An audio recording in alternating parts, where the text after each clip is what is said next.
समाज शास्त्र का। किसका? समाज शास्त्र का। इस वक्त जो है मेरे हाथ में दो तस्वीरें हैं, ठीक है। इन दोनों तस्वीरों को बहुत गौर से आप देखिए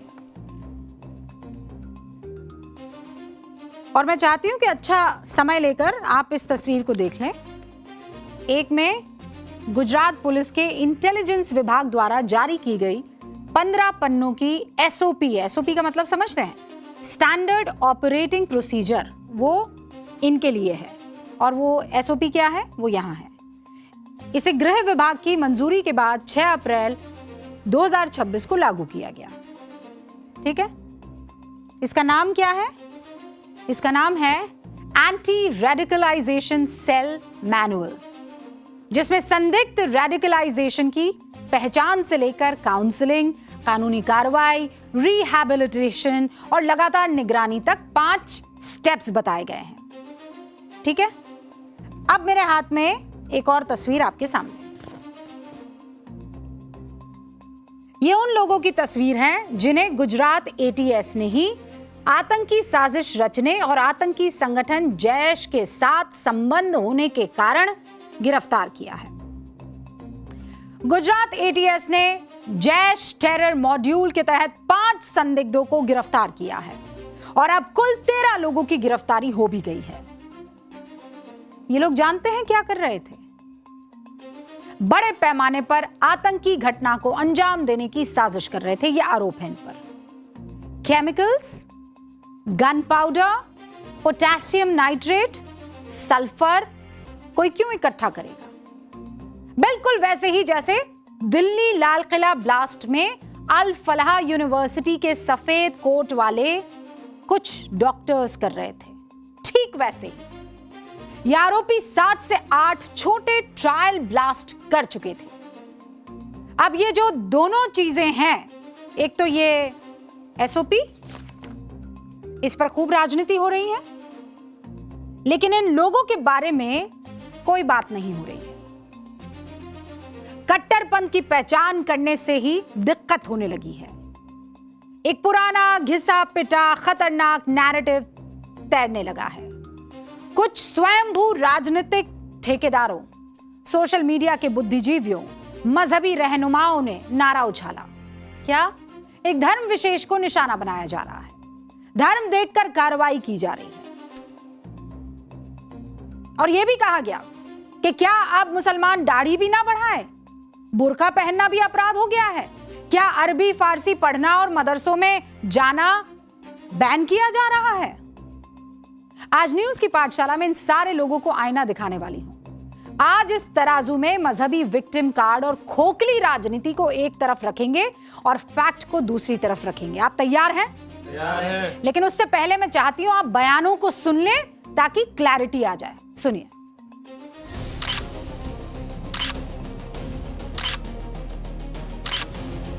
आरएसएस की शाखा के ऊपर क्या सिखाया जाता है वो देखो ना। तो वो जानबूझ के मुसलमानों को तकलीफ देने के लिए सब होता है। अभी दाढ़ी मेरी भी है, आप मुझे भी इस तरह से बोलेंगे। इनके पास इसके अलावा कोई काम है? ये नफरत बांटने के अलावा देश में कुछ दे रहे हैं? इससे बेहतर तो फिर ये है कि आप हिंदू राष्ट्र घोषित कर दीजिए इसको, और हिंदू राष्ट्र में कहिए कि हम हिटलरशाही करेंगे।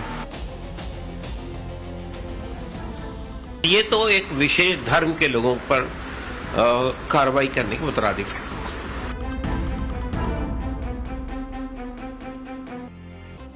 सुना आपने?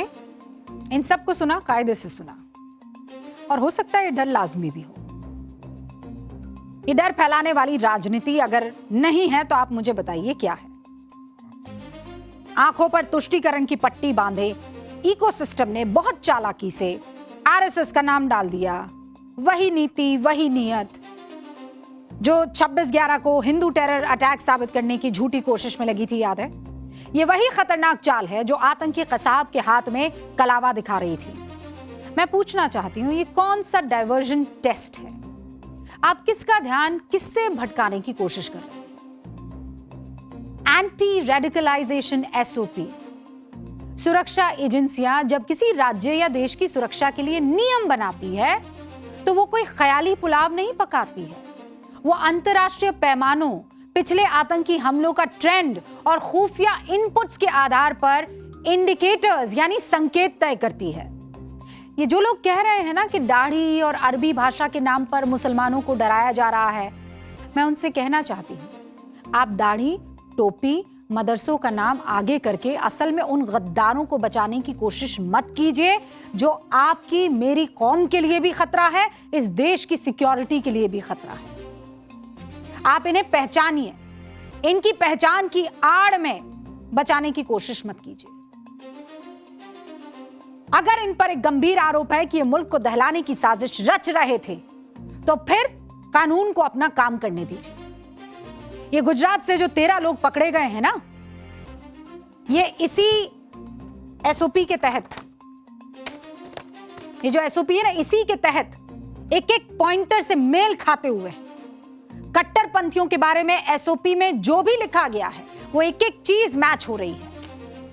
एंटी रेडिकलाइजेशन सेल मैनुअल की एसओपी के पॉइंटर आपके सामने रख देती हूं, देखिए फिर जो कट्टरपंथी गिरफ्तार किए गए हैं उनके बारे में एटीएस को क्या क्या पता चला है। एसओपी में इंडिकेटर दर्ज है कि किसी कट्टर विचार के रास्ते पर जा रहे शख्स की पहचान ऐसे हो सकती है कि वो कट्टरपंथी नेताओं, उग्रवादियों की तारीफ करे, समझा, या फिर आतंकवादियों का महिमा मंडन करे। और जो कट्टरपंथी गिरफ्तार हुए हैं उनके पास से आतंकी संगठन जैश ए मोहम्मद और मसूद अजहर की किताबें मिली है। आपके घर में है उसकी किताब? मसूद अजहर की कोई किताब है आपके घर में? जैश ए मोहम्मद की कोई किताब है? नहीं है। एसओपी में एक पहचान यह भी है कि वो शख्स इनक्रिप्टेड एप्स का ज्यादा इस्तेमाल करने लगे, चरमपंथी, टेलीग्राम ग्रुप्स की सदस्यता या कट्टर साहित्य या वीडियो शेयर करें, कट्टरता फैलाए। जहां पर ऐसी चीजें हो, या तो मैं या तुम, मैं सर्वोपरि बाकी सब कम। जो कट्टरपंथी गिरफ्तार हुए हैं वो पाकिस्तान में बैठे हैंडलर्स से इलेक्ट्रॉनिक डिवाइस पर बातचीत कर रहे थे। आप लोग करते हैं क्या? कट्टर वीडियो, ऑडियो, पेन ड्राइव, इस तरह की चीजें किसी के पास ऐसे ही मिल जाती है क्या? अच्छा, आप में से कितनों के पास पोटेशियम नाइट्रेट है? किसी के पास नहीं। या सल्फर खरीदते हैं? और वहां बैठे, मतलब यहां तो कैमरे के पीछे तो जवाब आ ही रहा है, आप भी घर में जो बैठे हुए हैं, potassium nitrate, sulphur, ammonium nitrate. और फिर आप कहेंगे नहीं नहीं, जो खेती बाड़ी करते हैं वो तो ये सब खरीदते ही है ना।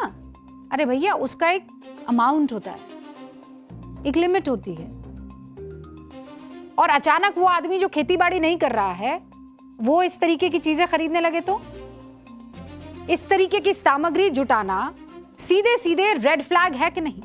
इन आरोपियों ने भी पोटेशियम सल्फर लोकल मार्केट से खरीदा, 200-500 ग्राम के मिक्सचर बनाकर ट्रायल किया, पाइप तैयार करके आईईडी में भरने की कोशिश की। एसओपी में यह भी लिखा है कि अगर कोई शख्स अचानक जंगल या सुनसान इलाकों में बार बार जाने लगे तो उस पर नजर रखनी चाहिए। गिरफ्तार हुए संदिग्धों ने भी गांव के पास के खेत, नदी किनारे 7-8 ट्रायल ब्लास्ट किए। ब्लास्ट कौन करता है? खाड़ी देशों, पीओके, अफगानिस्तान से कनेक्शन, संदिग्ध फाइनेंशियल ट्रांजैक्शन, ये रेड फ्लैग है कि नहीं? और गिरफ्तार हुए आरोपी भी सीधे सीधे पाकिस्तान के हैंडलर्स के कनेक्शन में थे, जैश ए मोहम्मद के मरकज सुभान अल्लाह से संपर्क में थे। क्यों भैया? 3 लाख रुपए की फंडिंग भी इन्हें मिली थी, जिसका सोर्स, उसकी जांच हो रही है। ऐसे शख्स जिस पर कट्टर बनने का शक जा रहा था, उसके अरबी कॉलेज या मदरसों से जुड़ाव, ये इसे ढाल बना देना एसओपी का हिस्सा है। क्लियर है? अब ये जो गिरफ्तार हुए हैं ये आरोपी मदरसों से जुड़े हुए थे। धार्मिक कर्तव्य का हवाला देकर अगर कोई नेटवर्क बनाता है तो राडार पे तो रहेगा ना। किसी ने ये थोड़ी कहा है कि आप मदरसा मत जाइए, किसी ने ये थोड़ी कहा है कि आप ला इलाहा इल्लल्लाह मोहम्मद रसूलुल्लाह ना बोलिए, किसी ने ये थोड़ी कहा है कि आप 5 वक्त की नमाज मत पढ़िए, किसी ने ये थोड़ी कहा है कि दाढ़ी मत रखिए, किसी ने ये थोड़ी कहा है कि ऊंचा पायचा मत पहनिए, किसी ने ये थोड़ी कहा है कि हिजाब मत पहनिए, किसी ने ये थोड़ी कहा है कि बुर्का मत पहनिए। लेकिन इन सब की आड़ में आप देश को नुकसान पहुंचाने वाली किसी भी तरह की हरकतों में या मामले में लिप्त नहीं हो सकते हैं। और वो सिर्फ एक मजहब के लिए नहीं है। अगर कोई रुद्राक्ष की माला पहनकर, भगवा धारण करके इस तरीके के कुछ संदिग्ध गतिविधियां कर रहा है तो एसओपी में उसका भी जिक्र है, पकड़ के वो भी डाला जाएगा जेल में। धार्मिक कपड़े, धार्मिक मान्यता, ये धर्म वो धर्म नहीं है। आपकी हरकतें उस धर्म में रहते हुए कैसी है, इस पर डिपेंड करता है। इन संदिग्धों ने भी दारुल इस्लाम गुजरात जैश ए मोहम्मद नेटवर्क बनाया है, यूथ को उससे जोड़ने की कोशिश की है। साफ साफ रेडिकलाइजेशन की डेफिनेशन में लिखा है एसओपी में, देश की एकता, अखंडता के खिलाफ विचार फैलाना। इन आरोपियों के घर से जैश ए मोहम्मद के झंडे और कुछ संदिग्ध चिट्ठियां बरामद हुई हैं। और ये कोई इकलौता मामला नहीं है। 9 जुलाई को महाराष्ट्र एटीएस ने आईएसआई हैंडलर शहजाद भट्टी के कथित तौर पर जुड़े 112 लोगों से पूछताछ की। लोकल इंटेलिजेंस यूनिट काम पे नहीं रहता क्या? हमारी खुफिया तंत्र काम पर नहीं है क्या? उनको पता नहीं लगता कौन कहां क्या कर रहा है? 6 जुलाई को आतंकवादी शहजाद भट्टी से जुड़े 2 कथित मॉड्यूल्स का भंडाफोड़ हुआ है। 6 आरोपियों को गिरफ्तार किया गया है। 17 जून को दिल्ली पुलिस ने इंटरनेशनल टेरर क्राइम मॉड्यूल के 7 मुख्य सदस्यों को गिरफ्तार किया है।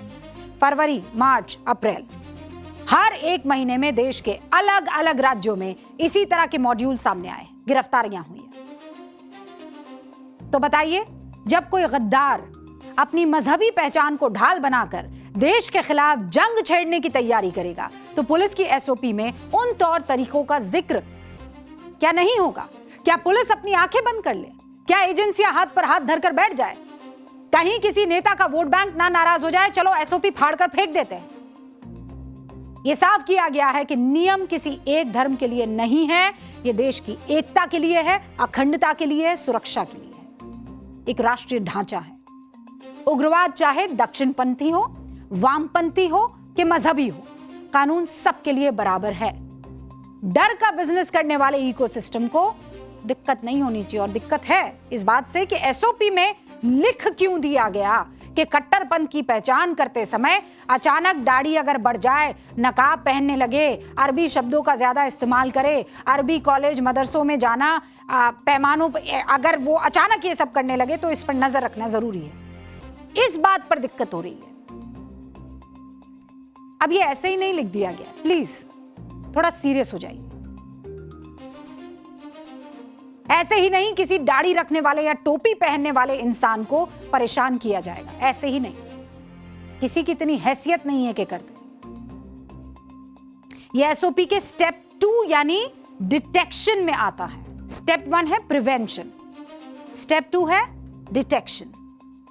इस स्टेप में पहले सोशल मीडिया से लेकर संवेदनशील इलाकों तक हर संदिग्ध गतिविधि और कट्टरपंथी प्रचार पर कड़ी नजर रखने के बाद, सारी खुफिया जानकारी को इकट्ठा करने के बाद ये एप्लीकेबल होता है। ऐसे ही नहीं कि भैया हमारा मूड है आज इनको निशाना बनाएंगे। मजाक नहीं है, मसला नेशनल सिक्योरिटी का है। और ये सिर्फ भारत में नहीं होता, दुनिया भर में होता है। दूसरे देशों में भी रेडिकल आइडेंटिफिकेशन के पैमाने मौजूद है। बताऊं आपको दूसरे देशों का? बताइए। अमेरिका आमतौर पर बड़े पैमाने पर पूरी कम्युनिटी की सामान्य निगरानी करने के बजाय बहुत ही खास गंभीर खतरों पर खुफिया जानकारी जुटाने पर निर्भर रहता है। और इसके लिए वहां कानूनन क्या किया गया पता है आपको? 9/11 के आतंकी हमले के बाद अमेरिका ने एक बेहद सख्त कानून पास किया था, पेट्रियट एक्ट। इस कानून ने वहां की फेडरल एजेंसियों को नागरिकों की डिजिटल गतिविधियों यानी कॉल्स, संदिग्ध ट्रांजैक्शन की निगरानी करने और जांच करने की असीमित शक्तियां दे दी। आज भारत में यह आरोप लगाने वाले कि एक धर्म विशेष को टारगेट किया जा रहा है, उन्हें 2006 में अमेरिका के एफबीआई के उस समय के डेप्यूटी असिस्टेंट डायरेक्टर की गवाही जाननी चाहिए। डोनाल्ड वैन ने इस्लामिक रेडिकलाइजेशन पर अपनी टेस्टिमनी में क्या कहा था कि एक्सट्रीमिस्ट अपनी हिंसा को सही ठहराने के लिए धार्मिक विचारधारा का गलत इस्तेमाल करते हैं। ऐसे लोगों की जांच किसी के धार्मिक विश्वास को ठेस पहुंचाने के लिए नहीं होती है। इंटरनेट और जेलें कट्टरपंथ फैलाने के मुख्य ठिकाने हैं। अल कायदा जैसे संगठन अंग्रेजी बोलने वाले युवाओं तक पहुंचने के लिए इन्हीं का इस्तेमाल कर रहे हैं। अब जरा यूरोप का रुख कीजिए। ब्रिटेन में एक बेहद चर्चित और कड़ा सरकारी कार्यक्रम चलता है। इसका नाम है प्रिवेंट, यानी रोकथाम। इसके तहत ब्रिटेन में किसी आम पुलिस वाले को नहीं, बल्कि वहां के शिक्षकों को, स्वास्थ्य कर्मियों को, तमाम पब्लिक ऑफिशियल्स को यह कानूनी जिम्मेदारी सौंपी गई है कि वो अपने आसपास उन लोगों की पहचान करें जिनके कट्टरपंथी होने की आशंका थोड़ी भी ज्यादा लगती है। अगर कोई छात्र, कोई मरीज, कोई नागरिक संदिग्ध गतिविधि में लिप्त दिखता है तो इन विभागों को सीधे सरकार को रिपोर्ट करना होता है। अब मुझे बताइए, क्या अमेरिका का पेट्रियट एक्ट और ब्रिटेन का प्रिवेंट कार्यक्रम किसी खास मजहब को निशाना बनाने के लिए है? क्या वहां की सरकारें धर्म देखकर कानून चला रही है? नहीं।